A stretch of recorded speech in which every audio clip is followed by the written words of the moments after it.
Palabras de vida eterna, ministrando fe y esperanza en el Señor Jesucristo.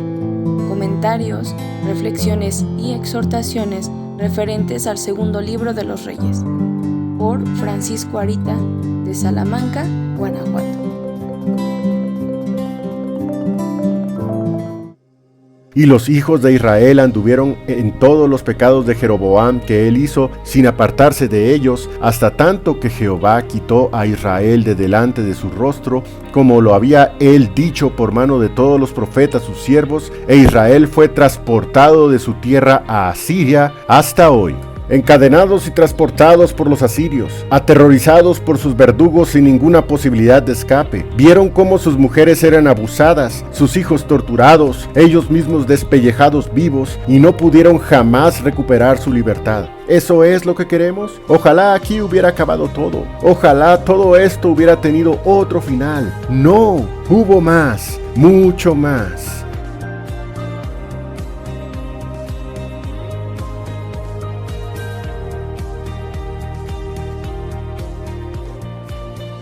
Enfriamiento, su paga. Y desechó Jehová toda la simiente de Israel, y afligiólos, y entrególos en manos de saqueadores, hasta echarlos de su presencia. Segundo libro de Reyes, capítulo 17, versículo 20.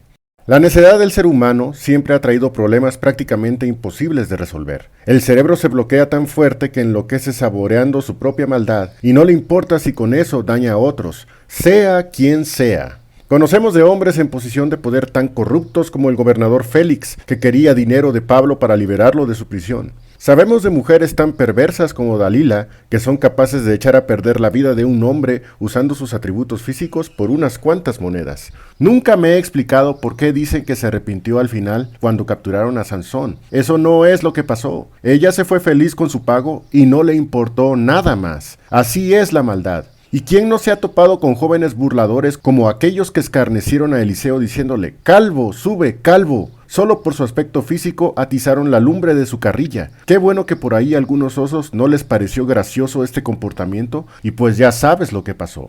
Y cuando esa maldad se manifiesta grupalmente es peor, mucho peor. Vemos pandillas como los madianitas en tiempos de Gedeón, que como hordas de langostas saquean el trabajo de todo un pueblo y empobrecen más a su prójimo. O bien como aquellos benjamitas al final del libro de los jueces, que fueron capaces de abusar sexualmente de una mujer durante toda una noche, hasta matarla, solo porque cada quien hacía lo que mejor le parecía. Así es la raza humana. Y como bien dice un proverbio, que como un agua se parece a otra, así el corazón de un hombre se parece a otro.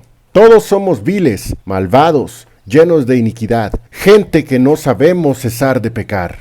Israel, con o sin Eliseo, o con los profetas que nunca dejaron de protestar, le importó un comino la opinión de Dios. Miren por ejemplo a esta mujer llamada Atalía, una hija de Acab, arrebatando el reino de Israel por la ambición y el poder. Ya saben que el poder absoluto corrompe absolutamente. Segundo libro de Reyes, capítulo 11, versículo 1. Y Atalía, madre de Ocosías, viendo que su hijo era muerto, levantóse y destruyó toda la simiente real. Lo bueno es que en esta masacre Dios proveyó una luz de esperanza y puso los medios para que uno de esos hijos, Joás, sobreviviera. Siempre Dios pone a alguien en medio de tanta maldad. Cristianos, somos esos pequeños fuegos que, aunque poco, tenemos la luz para decir: aquí está Cristo.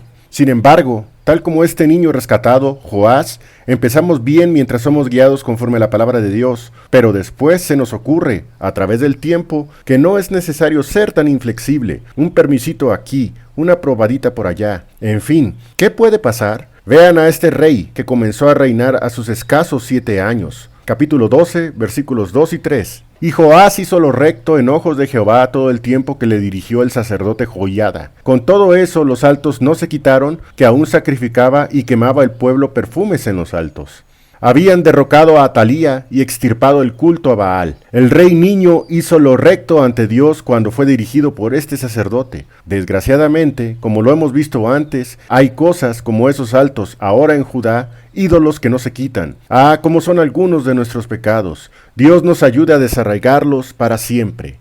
Vean cómo ese niño, con su corazón tierno y abierto, no se apartó de Dios. ¿No les enseña algo esto? Si fuéramos más como niños, recibiríamos mejor el reino de los cielos. ¿No es eso lo que el mismo Cristo enseñó? Si fuéramos más como Él y menos como nosotros, nuestras vidas serían mejores. Pero nos pasa como Joás. Empezamos bien, destruimos cosas malas en nuestra vida y edificamos nuevas y buenas cosas. Pero empezamos a ver lo que hacen los demás. Notamos lo felices que aparentan ser por vivir desenfrenadamente en sus pecados. Su juerga, su vino, sus malas palabras, sus dichos, el muerto al pozo y el vivo al gozo. ¿Qué puede pasar?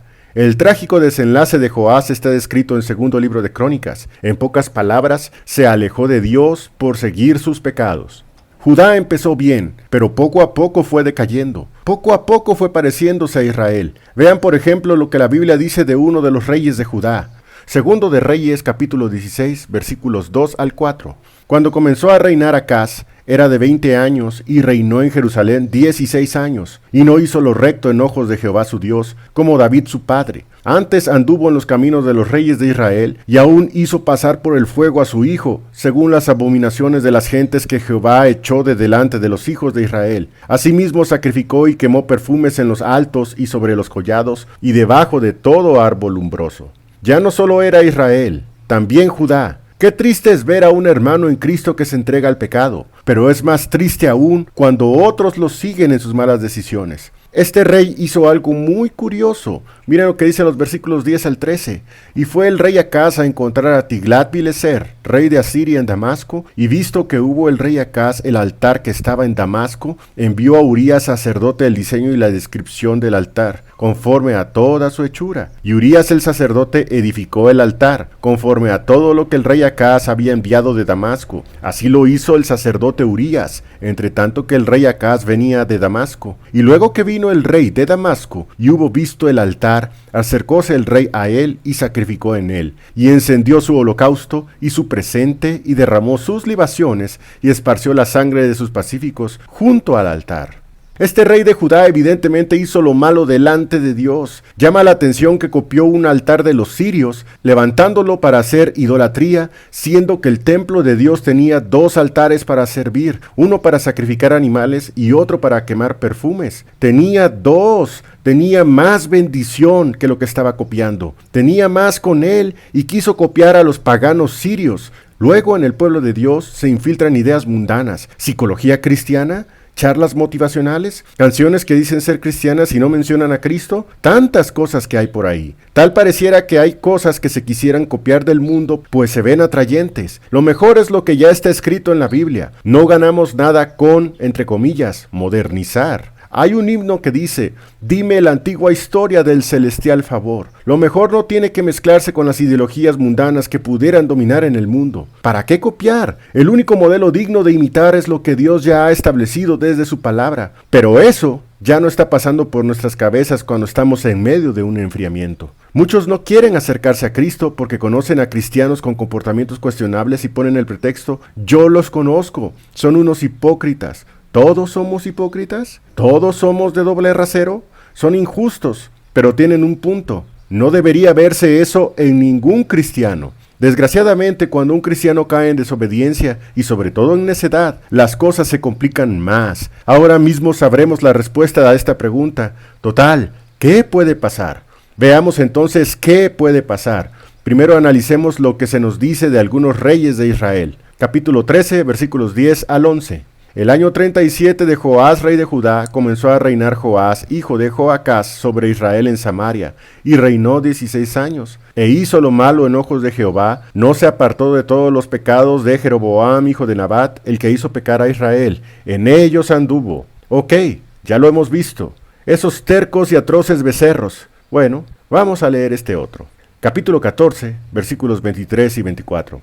El año 15 de Amasías, hijo de Joás, rey de Judá, comenzó a reinar Jeroboam, hijo de Joás, sobre Israel en Samaria, y reinó 41 años, e hizo lo malo en ojos de Jehová, y no se apartó de todos los pecados de Jeroboam, hijo de Nabat, el que hizo pecar a Israel. Este nuevo rey, llamado Jeroboam, o como le dicen los historiadores, Jeroboam II, otra vez estuvo con esos becerros. ¿Otra vez?